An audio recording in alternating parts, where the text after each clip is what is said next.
अगर आप दुबई में काम करते हैं तो दुबई में काम करने वालों के लिए बहुत बड़ी खुशखबरी यही है। अगर दोस्तों दुबई में आप काम करते थे तो आपकी सैलरी जो कभी 5 तारीख को आती थी, कभी 15 तारीख को आती थी, कभी 20 तारीख को आती थी, या तो कभी कुछ लोग ऐसे ही थे, इतने बेकार थे कि सैलरी 2 महीना 3 महीने के बाद देते थे। अब उन पर सरकार ने बहुत बड़ा एक नियम लेकर आया है। दोस्तों अगर आप दुबई में काम करते हैं तो आपकी सैलरी 1 तारीख को आपके खाते में आ जाएगी। ये रूल दुबई की गवर्नमेंट ने, दुबई की सरकार ने अभी नया लिया है, जो कि अभी 1 तारीख से लागू हो चुका है।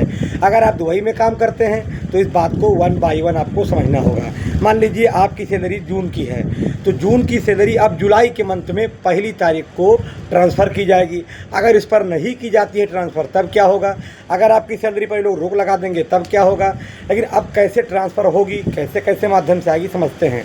दोस्तों नमस्कार, हमारे चैनल पर अगर आप नए हैं तो इसको सब्सक्राइब कर लें, क्योंकि सऊदी, दुबई, दोहा, कतर, ओमान की सारी जानकारी इस पर मिलती रहती है।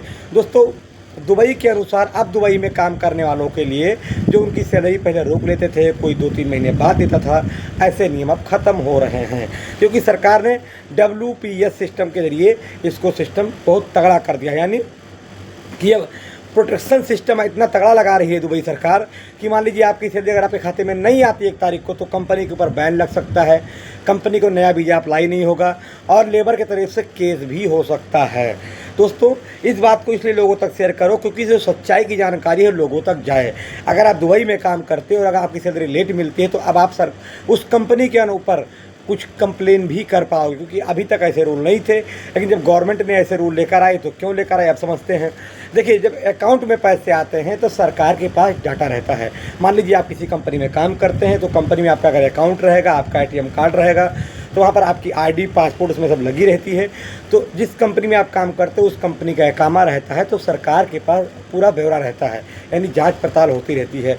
अब अगर आपकी सैलरी लेट आएगी तो सरकार को खुद पता लग जाता है कि इस कंपनी ने कितने तारीख को सैलरी भेजी, इस कंपनी ने कितने तारीख को सैलरी भेजी, 1 बाय 1 जानकारी सरकार को मिल जाती है। तो अब के अनुसार भैया अगर कोई कंपनी आपकी सैलरी रोकती है तो नहीं रोक पाएगी, और अब आपकी सैलरी 1 तारीख की आपके खातों में दुबई में काम करते हैं तो आ जाएगी।